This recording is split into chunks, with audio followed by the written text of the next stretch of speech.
Welcome back to Teshkid FX for another Vechain price prediction update, and in this video I'll be giving you the latest developments that have been happening here on the Vechain chart, which at the time of this recording has continued to hold above our key area of support at around the $0.02436 mark. We have also lost the 20-day MA here on the 4-hour chart, which is now acting as resistance, and that is after fully maximizing our target areas to the lower side in the formation of this wave 2. And I now believe that whatever we are seeing at the moment is the start of this massive bounce to the upside in the formation of this wave 3. And before I get further into the technical analysis and also give you my next price targets to the upside in the formation of that wave 3, first give this video a thumbs up, subscribe to the channel, and also check out the channel membership, and allow me to continue with the video here on the 4-hour chart by first giving you a quick recap of what has been happening, where you can see that after making our lower low down there at around the $0.015 mark, we started this massive bounce to the upside obeying the Elliot wave structures, where you can see that we made a peak at around the $0.2693 mark, and also completing the formation of a larger Elliot wave count 1 to the upside.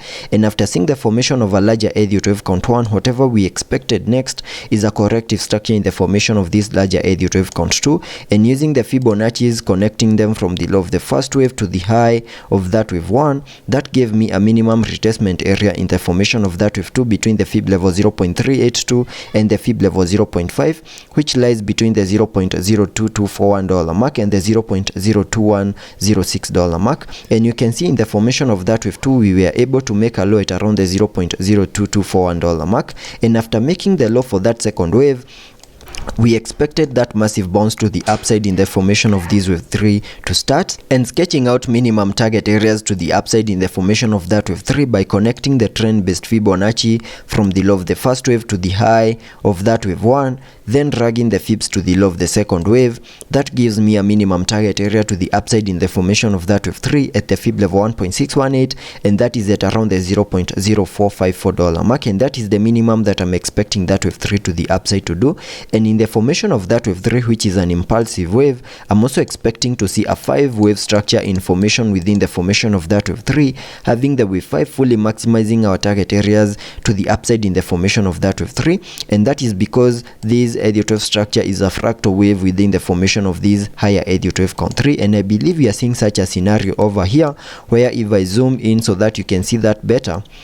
you can see that after making our low in the formation of that wave 2, we saw that bounce to the upside in what I'm terming as that first wave to the upside. Then we saw a corrective structure in the formation of that wave 2. Then we saw that bounce to the upside in the formation of that wave 3, giving us a peak at around the $0.03286 mark. And after seeing the formation of that wave 3 come to a complete, whatever we expect next is a retracement in the formation of that wave 4. And using the Fibonacci's, connecting them from the low of the second wave to the high of that wave 3, that gives me a minimum retracement area in the formation of that wave 4 between the fib level 0.382 and the fib level 0.5, and that is a target area that lies between the $0.02945 mark and the $0.02846 mark. And it is within this red target area that I was expecting to see the low for that fourth wave to the lower side. And you can see we have fully maximized our target area, and yesterday we saw a bit of a bounce to the upside, managed to break above the 20-day MA, but at some point we were unable to push the price even higher.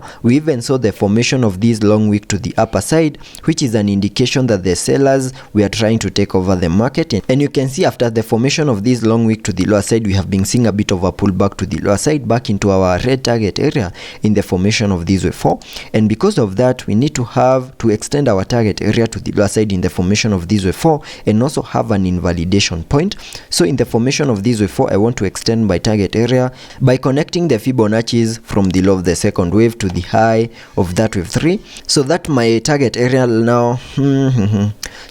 my target area lies between the the fib level 0.382 and the fib level 0.618, and now that target area is between the $0.02939 mark and the $0.02743 mark. So there are chances that in case we continue seeing lower prices, we might fully maximize this target area and also see an ABC corrective structure over here in the formation of that wave 4. Having the wave C fully maximizing our target area in the formation of that wave 4, we also need to have an invalidation point, which is the wave 1 high, and I can mark the wave 1 high over here as an invalidation point because according to the Elliot wave guidelines, a wave 4 should not retrace into the wave 1 high, and the wave 1 high lies at around the $0.0262 mark. So in case we also break out of the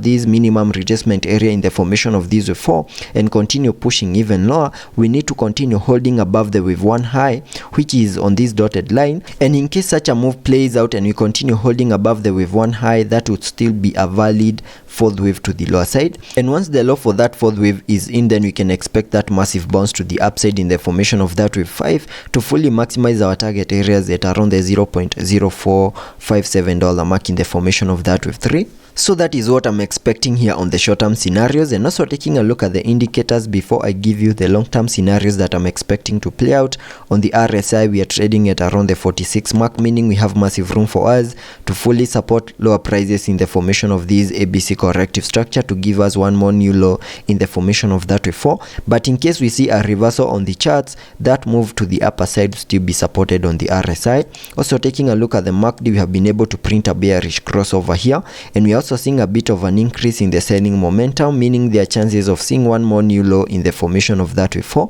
And jumping to the daily chart to give you the long-term scenarios that I'm expecting to play out. Here on the daily chart, you can see that Vechain, from these low prices that we had been trading within, we saw that massive bounce to the upside, seeing the all-time high at around the $0.28 mark in what I'm terming as that first wave to the upside. And after seeing the all-time high, we started the bear market where we had been seeing low prices in this ABC corrective structure in a move that has now given us a low at around the $0.015 mark in what I'm terming as the low for that higher Elliot wave count 2. And after seeing the low for that higher Elliot wave count 2, whatever we expect next is that massive bounce to the upside in the formation of that wave 3. And I have my minimum target areas in the formation of that wave 3 at the fib level 1.618, and that is at around the $0.46277 mark, and that is the minimum that I'm expecting that wave 3 to the upside to do. And once the high is in, then we can expect a wave 4 and then a wave 5, and that is what I'm expecting here on the long-term scenarios and also on the short-term scenarios. And let's be patient and see how that plays out,